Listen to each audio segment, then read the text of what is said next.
Good morning my dear friends. आज है 22 फरवरी और इस वीडियो में हम आज के करंट अफेयर डिस्कस करने वाले हैं। शुरू करते हैं एक शॉर्ट न्यूज़ के साथ।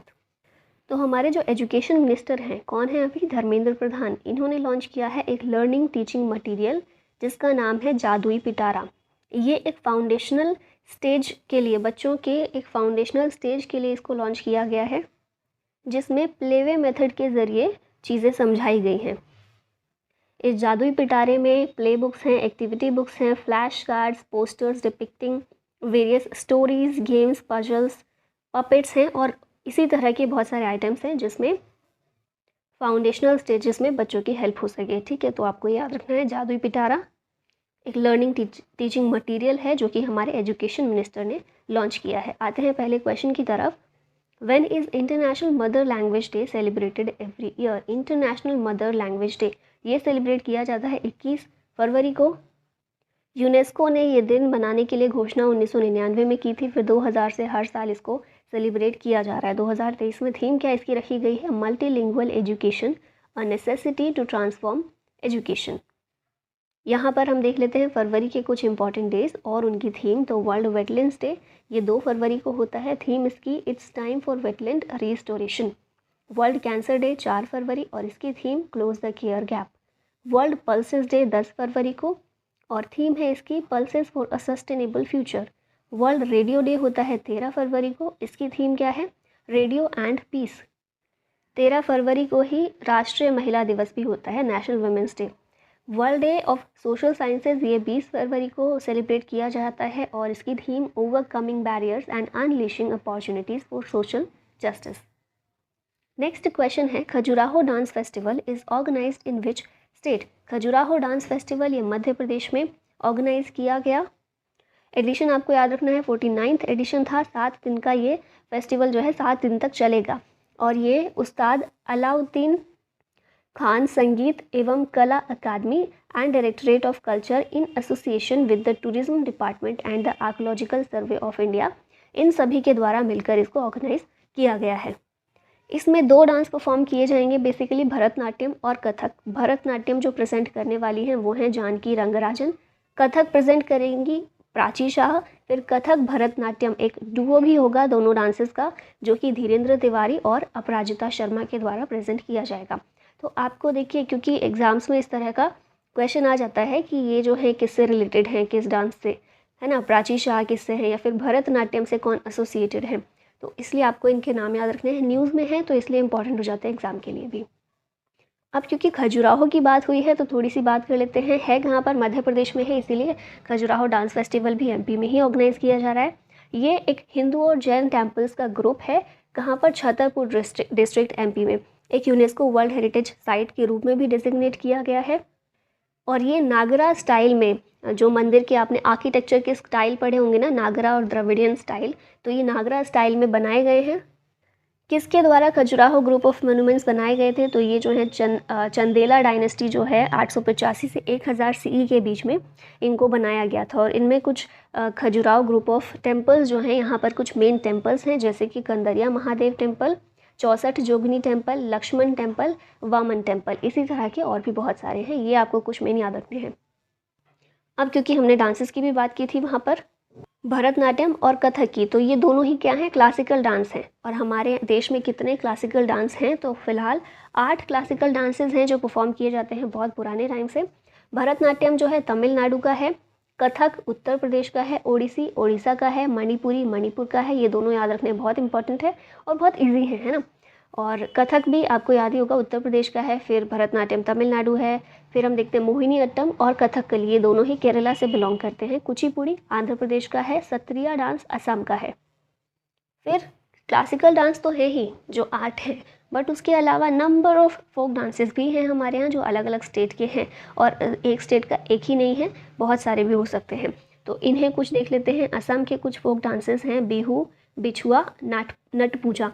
गुजरात के देखें तो डांडिया, भवई और गरबा। राजस्थान के हैं घूमर, गनगौर। हिमाचल का है झोरा, नटी और डांगी। महाराष्ट्र के देखें तो लावनी और गफा। कर्नाटक के हैं यक्षगन, लंबी। छत्तीसगढ़ के कुछ फोक डांसेस हैं पंडावनी और राउत नाच। जम्मू कश्मीर का है रौफ और दमली। नेक्स्ट क्वेश्चन है, where will the world's largest disabled park be built? दिव्यांग लोगों के लिए दुनिया का सबसे बड़ा ये पार्क जो है इसको महाराष्ट्र में बनाया जाएगा। अच्छा, आपको याद है कुछ समय पहले एक दिव्य कला मेला इसका इसे ऑर्गेनाइज किया गया था, कहाँ किया गया था? कुछ याद आया? मुंबई में ही किया गया था, महाराष्ट्र में ही किया गया था। ठीक है, और ये भी जो है वर्ल्ड का लार्जेस्ट डिसेबल्ड पार्क ये भी महाराष्ट्र में बनेगा। महाराष्ट्र में कहाँ पर? तो नागपुर में ये बनने वाला है। और इसका नाम क्या रहने वाला है? अनुभूति इंक्लूसिव पार्क। आपको ये नाम भी याद रखना है, जगह भी याद रखनी है। और इसमें बहुत सारी फैसिलिटीज़ होंगी दिव्यांग लोगों के लिए, घूमने के लिए, एंजॉय करने के लिए। और इनमें 21 टाइप्स ऑफ डिसेबिलिटीज़ होंगी, including a touch and smell garden, hydrotherapy unit, water therapy, independent room. इस तरह का बहुत सारी फैसिलिटीज़ दिव्यांग लोगों के लिए, डिसेबल लोगों के लिए इसमें प्रोवाइड की जाएंगी। ठीक है, दिव्य कला मेला और काला घोड़ा फेस्टिवल ये कहाँ पर? मुंबई में हुए थे, याद आया? और ये जो है वर्ल्ड का लार्जेस्ट डिसेबल्ड पार्क ये महाराष्ट्र के नागपुर में इसको बनाया जाने की शुरुआत हो गई, फाउंडेशन स्टोन रख दिया गया है। ये करंट अफेयर महाराष्ट्र से रिलेटेड देखते हैं। कैपिटल क्या है? मुंबई है। सीएम एकनाथ शिंदे हैं। गवर्नर रमेश बैस हैं। महाराष्ट्र ऐसा पहला स्टेट है जिसने दिव्यांग डिपार्टमेंट सेटअप किया है।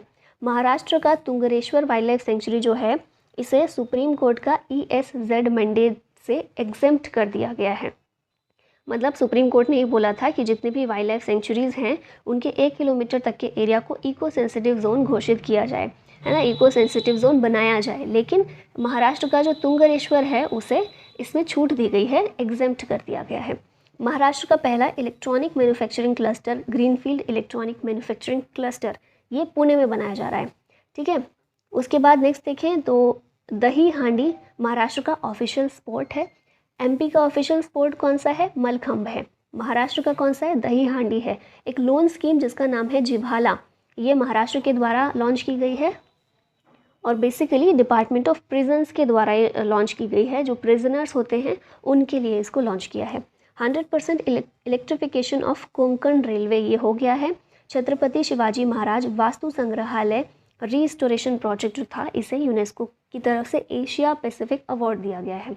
महाराष्ट्र ने जीता है T20 सैयद मुश्ताक अली ट्रॉफ़ी।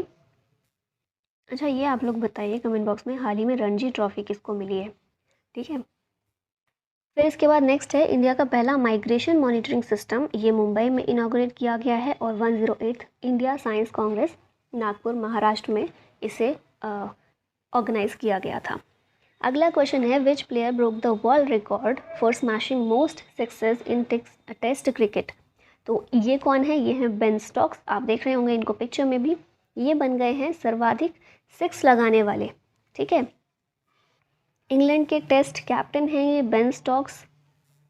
इन्होंने 90 टेस्ट में 109 सिक्सेस लगाए हैं और इसी के साथ ये इन्होंने वर्ल्ड रिकॉर्ड बनाया है for smashing most sixes in test cricket. इनसे पहले जो फॉर्मर न्यूजीलैंड के क्रिकेटर थे ब्रेंडन मैकुलम, इस समय ये इंग्लैंड के कोच हैं, इन्होंने बनाए थे इनसे पहले सबसे ज़्यादा 101 टेस्ट में इन्होंने 107 सिक्सेस लगाए थे, लेकिन अभी इन्होंने इनका रिकॉर्ड तोड़ दिया है।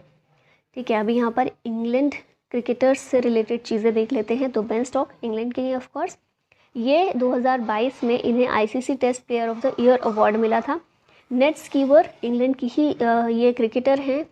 ICC women player of the year award इन्हें मिला था 2022 में। सैम करन जो हैं मोस्ट एक्सपेंसिव प्लेयर रहे हैं IPL 2023 में जो बिडिंग हुई है उसमें।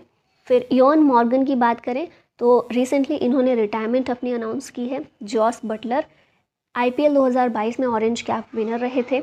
रिचर्ड इलिंगवर्थ ये ICC umpire of the year 2022 में रहे हैं। ICC T20 वर्ल्ड कप 2022 का चैंपियन रहा इंग्लैंड का ये सेकंड टाइटल था। फिर उसके बाद ICC वर्ल्ड कप 2019 इंग्लैंड ये पहला टाइटल था। और जेम्स एंडरसन की बात करें तो ये पहले क्रिकेटर बने हैं in the history of the sport to play 100 test at home. International level की बात नहीं हो रही है, घरेलू लेवल पर बात हो रही है। एट होम 100 टेस्ट खेलने वाले, ठीक है, पहले क्रिकेटर ये बने हैं।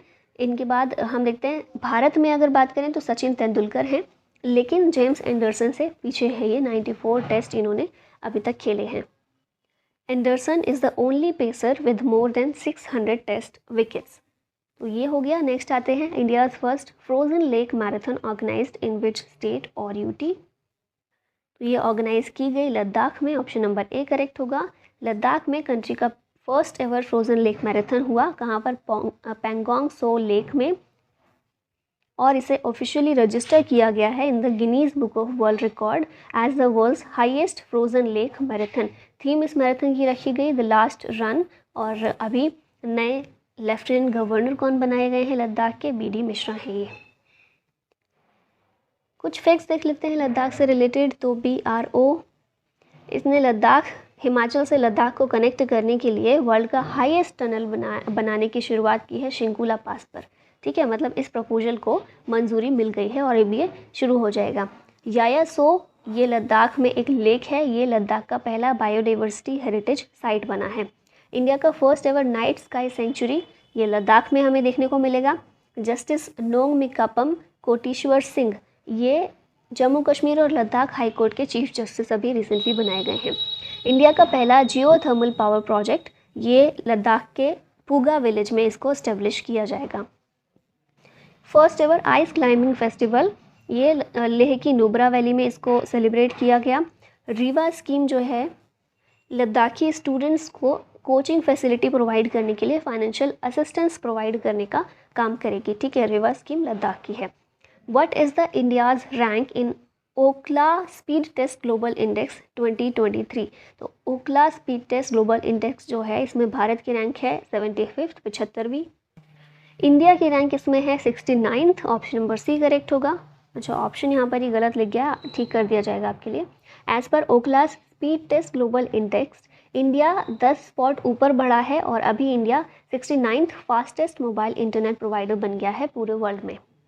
अभी फ़िलहाल रिपोर्ट के अकॉर्डिंग ये बताया गया है कि इंडिया की मीडियन मोबाइल डाउनलोड स्पीड जो है, ये 29.85 Mbps बढ़ गई है, और वहीं अपलोड स्पीड ये 6.16 Mbps है विद द लेटेंसी ऑफ 31 मिलीसेकेंड्स।